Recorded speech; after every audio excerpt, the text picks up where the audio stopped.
Hello बच्चों, welcome to the growth hub. Okay, आइए आज हम डिस्कस करने जा रहे हैं class 11th third topic motion in a straight line.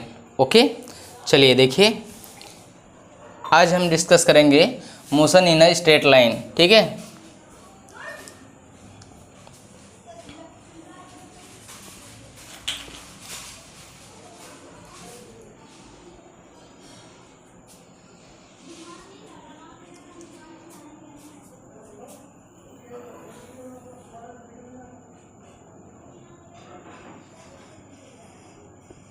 चलिए देखिए, सबसे पहले मैं डिस्कस करने जा रहा हूँ मैकेनिक्स।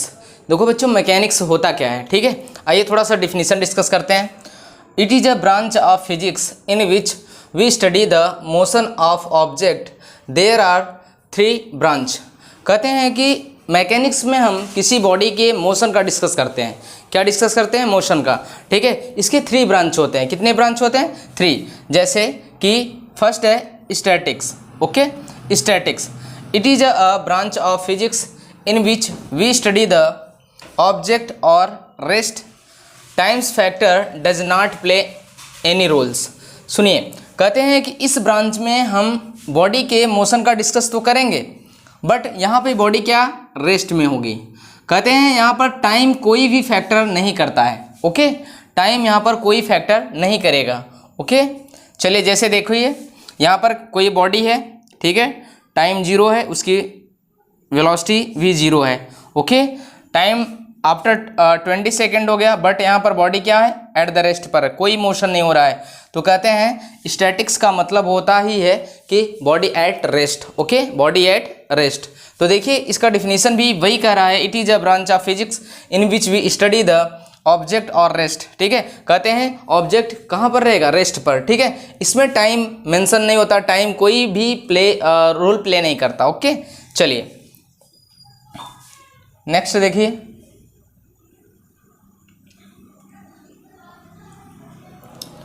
चलिए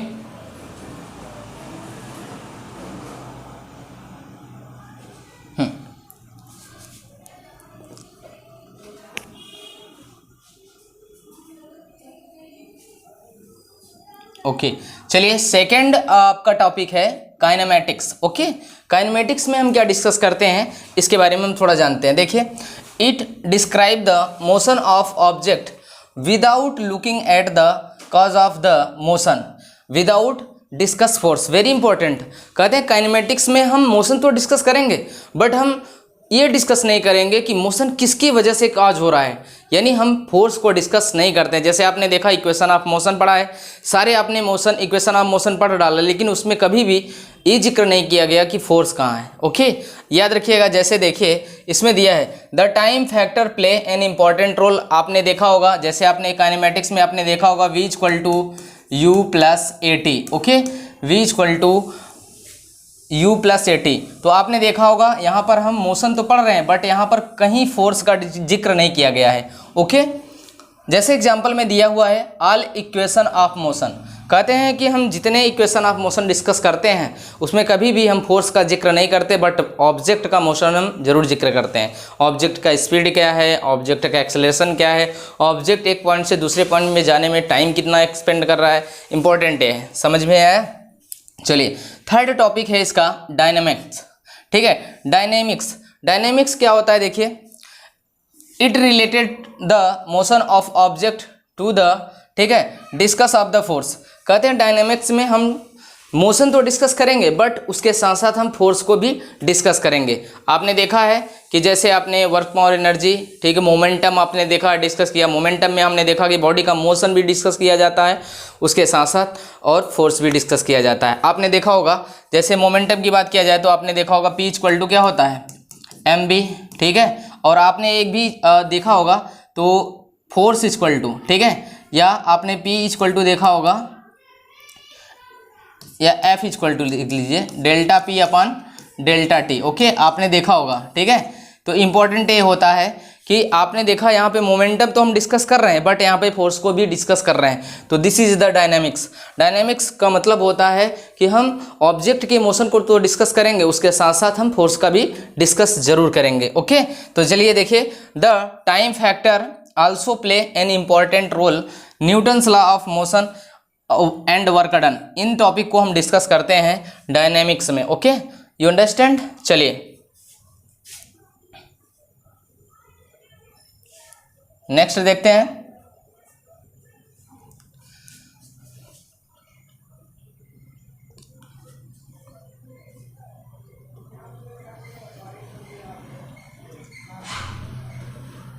चलिए बच्चों, अब हम डिस्कस करने जा रहे हैं रेस्ट। कहते हैं कि हम कैसे जानेंगे कि बॉडी रेस्ट पर है। ओके, कैसे हम डिफाइन करेंगे किसी कोई ऑब्जेक्ट रेस्ट पर है। तो आइए देखते हैं। If the position of an object does not change to the time is called object at the rest. समझिएगा, तो आप समझ सकते हैं कि अगर कोई भी बॉडी टाइम के साथ अपने पोजीशन को चेंज नहीं करती है तो उसे हम क्या बोलेंगे, रेस्ट। जैसे आपने देखा है, एक कार है, सपोज दैट कहते हैं t इक्वल टू 0 पर ए पॉइंट पर है, ठीक है, मान सकते हैं एट रेस्ट। एट रेस्ट क्यों? क्योंकि टाइम 0 है, ऑब्जेक्ट भी जिस पोजीशन पे है वहीं पर है। कहते हैं टाइम, आप देखिए टाइम 50 सेकेंड हो गया। टाइम कितना? 50 सेकेंड हो गया। तो कहते हैं बॉडी पॉइंट ए पर ही प्रेजेंट है, तो हम यहाँ पर भी बोल सकते हैं एट रेस्ट।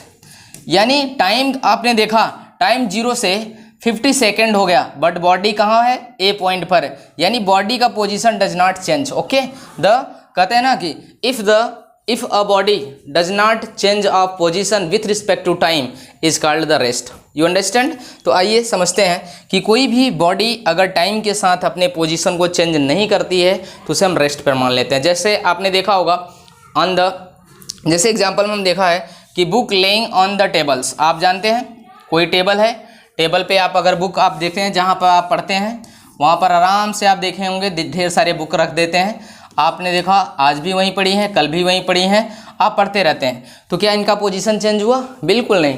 टाइम आप 24 आवर्स के बाद उसको देख सकते हैं, 12 आवर के बाद देख सकते हैं, जब जाएंगे तो आपका बुक वहीं पड़ी रहेगी। तो इसको हम बोल सकते हैं object at rest. You understand. तो आप जानते रहिए, डेफिनेशन इंपॉर्टेंट है, थोड़ा सा यहाँ पे मिस्टेक है, ठीक। चलिए देखिएगा, कहते हैं कि if the body does not change of the position with respect to time is called the rest. You understand. आपको समझ में आया होगा, इस डायग्राम से मैंने समझा दिया। ओके, चलिए नेक्स्ट देखते हैं।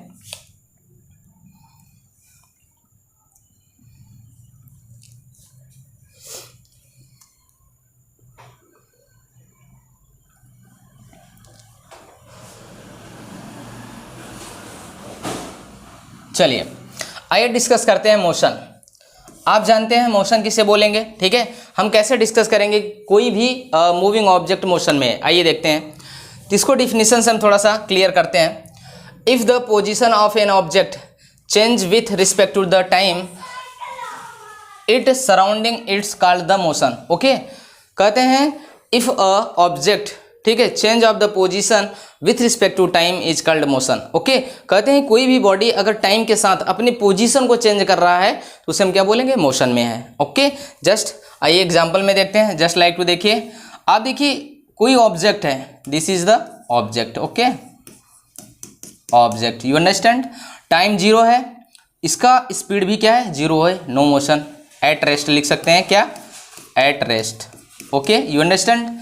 चलिए आफ्टर 10 सेकेंड क्या लिख सकते हैं? After 10 second t equal to, इसकी स्पीड दिया गया है क्या? 10 मीटर पर सेकेंड। तो कहते हैं सपोज दैट मैंने ए पोजीशन ए ले लिया और यहाँ पर बी, यानी यहाँ पर देखिए टाइम 10 सेकेंड के बाद बॉडी का जो स्पीड है 10 मीटर पर सेकेंड है। तो so that are called the at the motion. Okay, आइए देखते हैं। कहते हैं कि बॉडी किस पर है? मोशन में है। क्यों? क्योंकि यहाँ पर उसने पोजीशन को चेंज कर दिया, वो भी टाइम के साथ, विथ रिस्पेक्ट टू टाइम। ठीक है, जैसे हमने बोला, चलिए मैंने एक कार ले लिया, ठीक, चलिए कार को मैंने t equal to 5 second, okay, A point पर इसकी स्पीड 10 मीटर पर सेकेंड। ओके, ऐसे ही कार पहुंच गई बी पोजीशन पे। ओके, इसकी स्पीड मैं मान ले रहा हूँ 15 मीटर पर सेकेंड है। ओके, यहाँ पे टाइम मान ले रहा हूँ 10, ठीक है, 10 सेकेंड। तो आप देखिए टाइम चेंज होने के साथ साथ अपनी स्पीड और पॉइंट यहाँ पे बी मान लेते हैं, पोजीशन चेंज कर लिया बॉडी। अगर टाइम के साथ कोई भी बॉडी पोजीशन को चेंज कर रही है तो समझ लीजिए कि वो मोशन में है। ओके, यू अंडरस्टैंड, समझ में आया? चलिए आइए नेक्स्ट देखते हैं।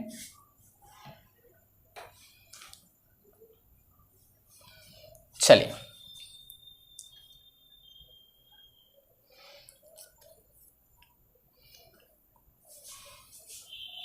बच्चों इसको अच्छे से पढ़ते रहिए, हमेशा आपको बहुत इंजॉय आने वाला है, टॉपिक बहुत समझ में आएगी। आइए देखते हैं टाइप ऑफ मोशन। हम डिस्कस करने जा रहे हैं क्या, टाइप्स ऑफ मोशन। आपने बहुत टाइप आपने मोशन देखा, आपके चारों तरफ क्या होता है, हमारी फिजिक्स जो है ना हमारे इर्द गिर्द घूमती रहती है, बट हम क्या करते हैं उसको ऑब्जर्व नहीं कर पाते। इंपॉर्टेंट होता है कि किसी भी स्टूडेंट को ऑब्जर्व करना चाहिए। क्या होता है हम थ्योरी तो ज़रूर पढ़ते हैं बट प्रैक्टिकली हम उसको ऑब्जर्व नहीं कर पाते। इंपॉर्टेंट होता है कि हम किसी चीज़ को अगर डिस्कस करें थ्योरेटिकल के साथ साथ हमें प्रैक्टिकल में जाना बहुत ज़रूरी होता है, तब हमें चीज़ें बहुत क्लियर समझ में आती है। ओके, तो क्या होता है हम थ्योरी बुक पढ़ना है बट हम प्रैक्टिकली कोई चीज़ डिस्कस नहीं करना चाहते। तो आइए देखते हैं type of motion, you understand. चलिए सबसे इंपॉर्टेंट है on the basis of the coordination, ठीक है, motion are the 3 type. Coordination क्या होता है सबसे इंपॉर्टेंट है, तमाम बच्चों को ये नहीं पता होगा कोऑर्डिनेशन क्या होगा। चलिए देखते हैं, आप जानते हैं ये ओरिजिन पॉइंट है, ओरिजिन से अगर मैं यहाँ जा रहा हूँ तो एक्स एक्सिस, ऊपर जा रहा हूँ तो क्या वाई एक्सिस, और this is the Z axis, this is the coordinate. Okay, कहते हैं कि हमारा जो पूरा ब्रह्मांड एक तरीके से हमारी जो मतलब चीज़ें संसार है वो 3D में है, इसी को बोलते हैं 3D। अगर कोई बॉडी सपोज दैट, आइए देखते हैं, अगर कोई बॉडी 1 एक्सिस में मोशन कर रहा है तो this is called the 1 dimensional motion. अगर कोई ऑब्जेक्ट 2 एक्सिस को लेकर के साथ में मोशन कर रहा है तो this is called the 2 dimensional motion. Okay, अगर कोई भी ऑब्जेक्ट तीनों एक्सिस को लेकर के साथ में मोशन कर रही है, तीनों एक्सिस के साथ मोशन कर रही है तो उसे बोलते हैं 3 डायमेंशन मोशन। ओके, तो आइए देखते हैं, सबसे इंपॉर्टेंट है 1D 1 dimensional motion. Okay, 1D, तो 1D क्या होता है, if N object move on any 1 axis of coordinate, चाहे तो एक्स ले लीजिए चाहे वाई ले। चलिए देखिए, तो आपने अभी एक्सिस के बारे में मैंने बता दिया, तो 1D डिस्कस करते हैं, 1 dimensional motion 1D। Okay, 1D का मतलब क्या होता है समझिएगा, if N object move on any 1 axis of coordinate, चाहे तो बॉडी एक्स एक्सिस में मूव करा दीजिए, चाहे बॉडी को वाई एक्सिस में मूव कराइए, चाहे जेड एक्सिस में मूव कराइए। अगर इन तीनों में से किसी एक एक्सिस में बॉडी मूव कर रही है तो this is called the 1D motion. Okay, 1 dimensional motion, समझ में आया? चलिए इसी को 1D मोशन बोलते हैं। देखिए आप देख सकते हैं कोई भी बॉडी, अगर आपने देखा है एक स्ट्रेट रोड है, ओके, सपोज दैट मैंने एक स्ट्रेट रोड ले लिया, वहाँ पर मैंने कोई भी मान लो बाइसिकल वाला है, बाइसिकल बनाने तो नहीं आता फिर भी आप देख लीजिए, मान लो एक बच्चा चला रहा है उसको, ठीक है, तो कहते हैं एक बाइसिकल वाला स्ट्रेट रोड पे जा रहा है, this is called the 1D motion. Okay, 1D motion. एक कार अगर स्ट्रेट रोड पे जा रही है बिल्कुल सीधी तो this is called the 1D motion. Okay, जैसे आपने देखा है यहाँ पे देखिए मीटर पर सेकंड होता है। ओके, चलिए कहते हैं एक बॉडी किस एक्सिस में मूव कर रही है, एक्स एक्सिस में। अगर एक ऑब्जेक्ट एक्स एक्सिस में मूव कर रही है तो इसे हम बोल देते हैं 1D मोशन। ओके, अगर यही बॉडी हम बात करते हैं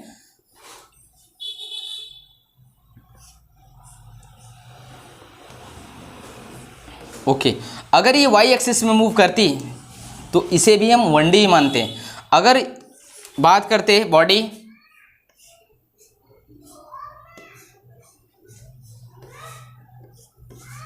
अगर जेड एक्सिस में मूव करती तो समझ लीजिए ये भी 1D है। हमेशा याद रखिए जब हम सिंगल कोऑर्डिनेट को डिस्कस करते हैं तो हमेशा 1D पाते हैं। क्या पाते हैं? 1D। अगर 2 कोऑर्डिनेट को डिस्कस करेंगे तो हमेशा 2D, अगर तीनों कोऑर्डिनेट को डिस्कस करते हैं हमेशा 3D हो जाएगा। क्या हो जाएगा?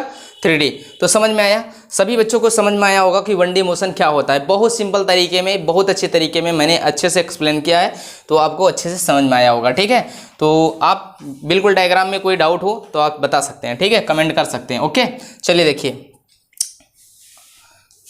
नेक्स्ट देखते हैं। आइए अब हम डिस्कस करने जा रहे हैं 2D।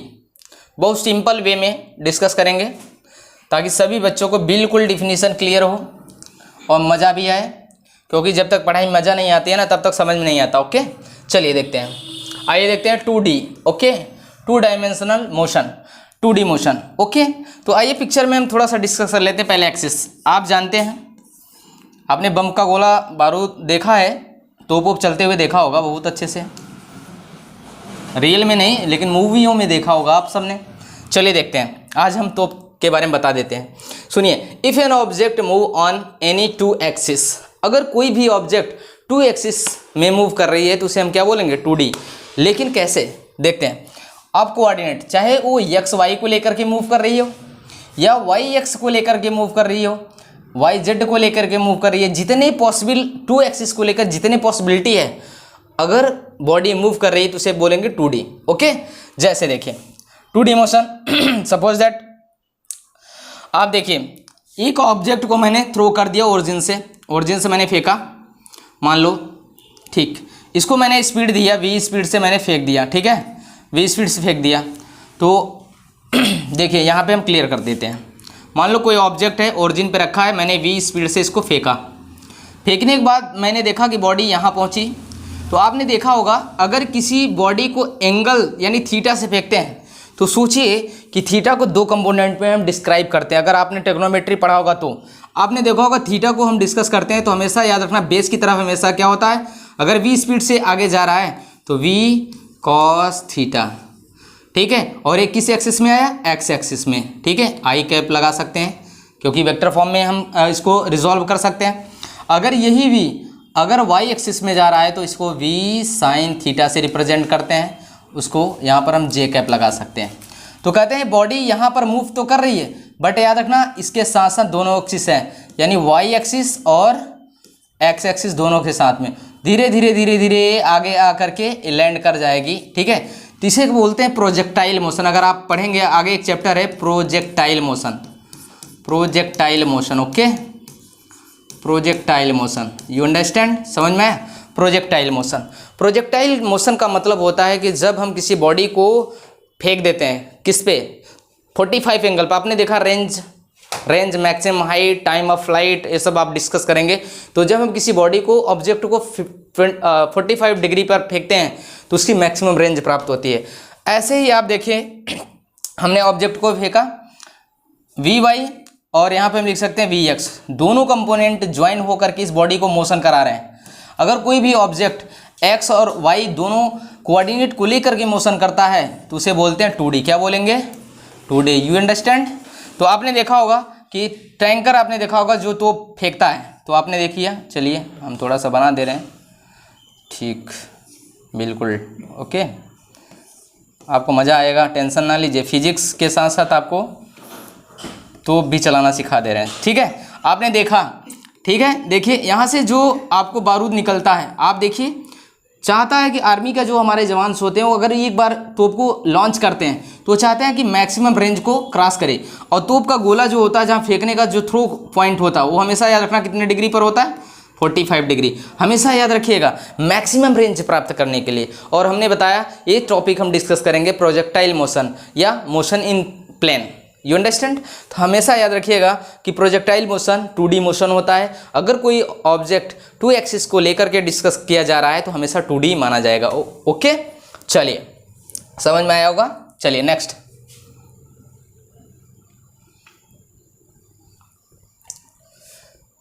चलिए बच्चों अब हम डिस्कस करने जा रहे हैं 3D मोशन। ओके, बहुत सिंपल वे में, आइए देखते हैं,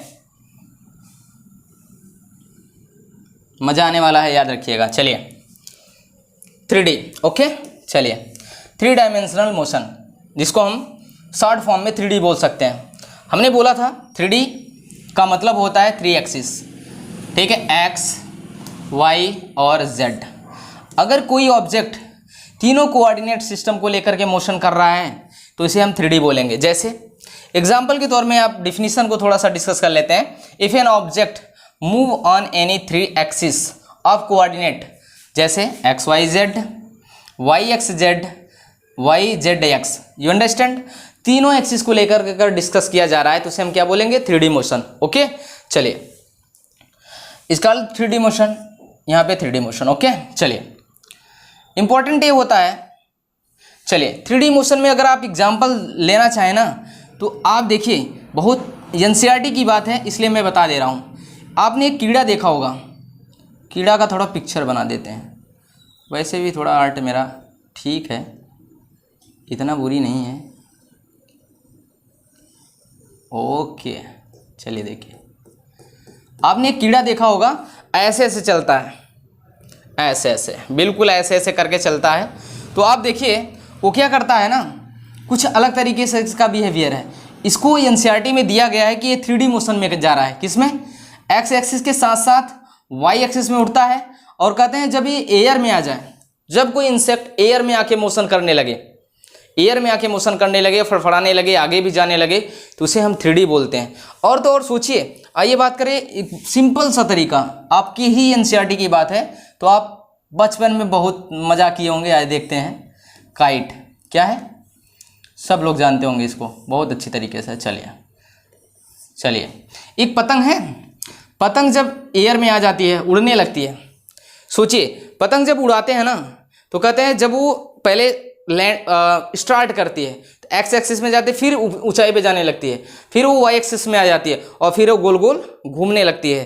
कहते हैं कि वो तीनों एक्सिस को लेकर के चलती है, इसलिए उड़ती हुई पतंग यानी flying cat, kite, flying kite हमेशा किस में डिस्कस किया जाता है, 3D में। किस में, याद रखिएगा, बहुत इंपॉर्टेंट एग्जाम्पल है, एनसीईआरटी में दिया हुआ है। ओके, तो याद रखिएगा बच्चों, ये बहुत इंपॉर्टेंट एग्जाम्पल है और 3D बहुत समझ में भी आ गया। आप देखिए, क्या आपको पता था पतंग डेली उड़ा रहे थे? क्या आपको पता था कि हम 3D मोशन को ऑलरेडी हम अपने हाथ से सब चीज़ें कर रहे हैं, बट हमको पता ही नहीं है। क्यों?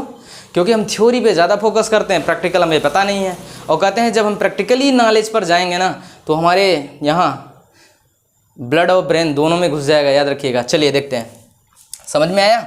चलिए अब आइए डिस्कस करते हैं। तो 3D आपको समझ में आया होगा। अब डिस्कस करने जा रहे हैं हम rectilinear motion. Okay, rectilinear motion जो है एक्चुअली में जो डिफिनीशन है वो स्ट्रेट लाइन मोशन का ही डिफिनीशन है। अगर कोई बॉडी बिल्कुल लीनियरली किसी स्ट्रेट रोड पे मोशन कर रही है उसे हम क्या बोल सकते हैं, रेक्टिलिनियर मोशन। You understand? आइए डिफिनीशन से क्लियर करते हैं। Rectilinear motion, the motion in which a particle move along a straight line is called the rectilinear motion. Just like to example, आप जानते हो, मैंने ऑलरेडी बना दिया है। अगर कोई बॉडी एक एक्सिस में मोशन कर रही है, स्ट्रेट रोड पे मोशन कर रही है, तो उसे हम क्या बोल सकते हैं, रेक्टिलिनियर मोशन। ओके, हमेशा याद रखिएगा। यानी जो straight line motion topic start हुआ है एक्चुअली में एनसीईआरटी में, ये सिर्फ रेक्टिलिनियर मोशन को डिस्कस करने के लिए ही बना हुआ है। ओके, सिर्फ रेक्टिलिनियर मोशन को ही डिस्कस किया गया है इस टॉपिक में। ओके, चलिए तो रेक्टिलिनियर मोशन आपको क्लियर हो चुका होगा, ठीक है। तो याद रखिएगा, यदि कोई भी पार्टिकल सिर्फ स्ट्रेट लाइन मोशन कर रहा है, बिल्कुल सीधे ही में जा रहा है, तो समझ लीजिए वो रेक्टिलिनियर मोशन कर रहा है। ओके, समझ में आया? चलिए एग्जाम्पल, मूविंग अ कार्स स्ट्रेट रोड। अरे बिल्कुल भैया, आपने देखा होगा आपके आंखों के सामने से ना जाने कितनी कारें गुजर जाती हैं यार, बिल्कुल, लेकिन देखा नहीं होगा कि ये कार किस टाइप की मोशन कर रही है। तो आप आज से याद रखोगे क्या, रेक्टिलिनियर मोशन अगर स्ट्रेट रोड होगा तो। समझ में आया? चलिए समझ में आया? ओके, चलिए नेक्स्ट चलते हैं।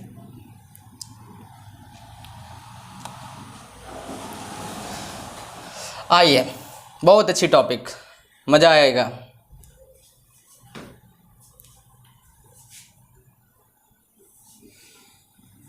चलिए अब हम डिस्कस करने जा रहे हैं क्या, सर्कुलर मोशन। ओके, कौन सा, सर्कुलर मोशन, वेरी इंपॉर्टेंट। चलिए अभी कहते हैं ना कि सर्कुलर मोशन भी आप देखे हैं, जानते भी हैं, बट क्या होता है कि हमें याद नहीं रहता, हमें थियोरेटिकल पे कैसे क्लियर नहीं हो पाता। इंपॉर्टेंट है, ये देखते हैं।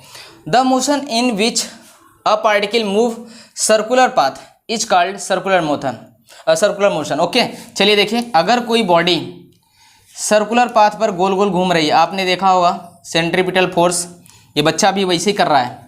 आपने देखा होगा अगर कोई बॉडी v स्पीड से एक सर्कुलर पाथ पे, आप जानते हैं सर्किल का पेरीमीटर क्या होता है, पेरीमीटर जो होता है, पेरीमीटर क्या होता है 2πr, यू अंडरस्टैंड। इसका सर्कुलर पाथ 2πr होता है। कहते हैं कि अगर कोई ऑब्जेक्ट किसी 2πr पाथ पर या सर्कुलर पाथ पर मोशन कर रहा है तो उसे हम बोलेंगे क्या, circular motion. Okay, example, a string whorls in a circular loop. आपने देखा होगा यार, बचपन में बहुत मज़ा आता होगा कि आपने एक पत्थर को बांध करके ऐसे ऐसे, बिल्कुल बड़ा इंजॉय किया होगा बचपन में, ठीक है। अब तो भूल गए होंगे, बट आप वही पढ़ने जा रहे हैं। देखिए ये बच्चा भी वैसे ही ये कर रहा है, ठीक है। क्या कर रहा है, देखिए, एक रस्सी, एक बॉडी को एक स्ट्रिंग से बांध करके वो अच्छी खासी क्या सेंट्रीपिटल फोर्स लगा रहा है। बस आपने देखा होगा ऐसे हाथ को बस ऐसे कर रहा है, लेकिन जो बॉब है, जो ऑब्जेक्ट है, बड़ी अच्छी खासी स्पीड से मोशन करता है। आप खुद प्रैक्टिकल कर लीजिएगा, मज़ा आएगा, ठीक है। चलिए, तो आप देखिए सर्कुलर मोशन, समझ में आया। ये जो मास है, जो ऑब्जेक्ट है, किस पाथ पर मोशन कर रहा है, सर्कुलर मोशन, यू अंडरस्टैंड, समझ में आया।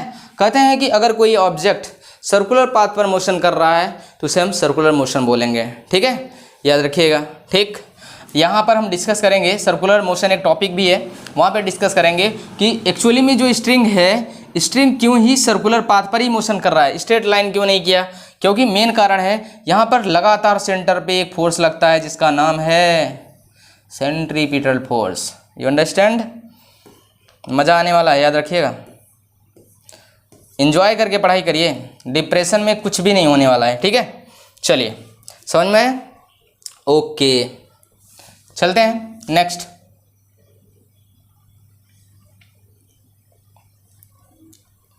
आइए अब डिस्कस करने जा रहे हैं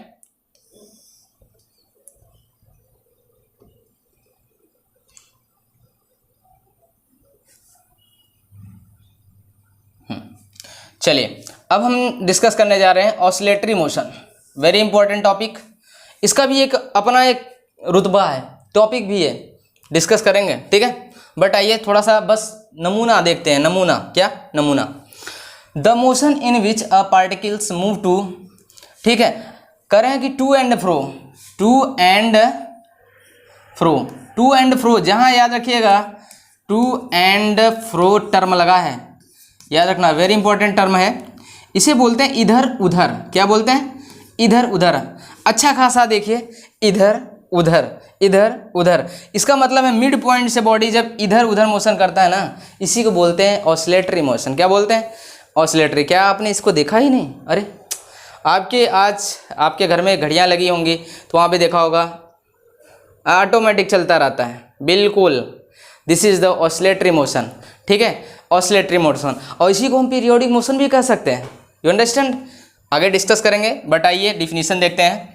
the motion in which a particles move and to and fro about a given point, given point को हम बोल सकते हैं मिड पॉइंट। क्या बोल सकते हैं, मिड पॉइंट। देखो इसका मिड पॉइंट कहाँ है भाई, चलिए चलिए चलिए चलिए देखिए, बिल्कुल, अगर किसी बॉडी को हम ना हैंग अप करके रख सकते हैं तो देखिए वो बिल्कुल बिना फोर्स लगाए, अगर वो जहाँ पर एग्जस्ट कर रहा है, बिल्कुल ग्रेविटी का सेंटर जहाँ पर है वहाँ पर अगर टिका हुआ है, this is the main point, या ठीक है, इसे बोल सकते हैं क्या हम, हाँ मेन पॉइंट बोल सकते हैं, ठीक है। मेन पॉइंट कहते हैं to and fro, to and fro, to and fro अगर मोशन कर रहा है तो इसे बोलेंगे क्या, ऑसिलेटरी मोशन, या इसी को पीरियोडिक मोशन बोल सकते हैं, यू अंडरस्टैंड। एग्जाम्पल है आपका simple pendulum, simple pendulum, okay, समझ में आया, मजा आया, ओके। हमेशा याद रखना बच्चा, अगर ये टर्म याद रखना to and fro, this is the very important point, ठीक है, define to the oscillatory motion, you understand. समझिए टू एंड फ्रो, अगर ये टर्म आपको कहीं भी डिफिनेशन में दिख जाए, अगर कोई भी पार्टिकल मोशन कर रहा है टू एंड फ्रो से, तो हमेशा याद रखना ऑसिलेटरी मोशन। क्या है? Oscillatory motion. You understand? मज़ा आया? समझ में आया? ओके, चलते हैं नेक्स्ट।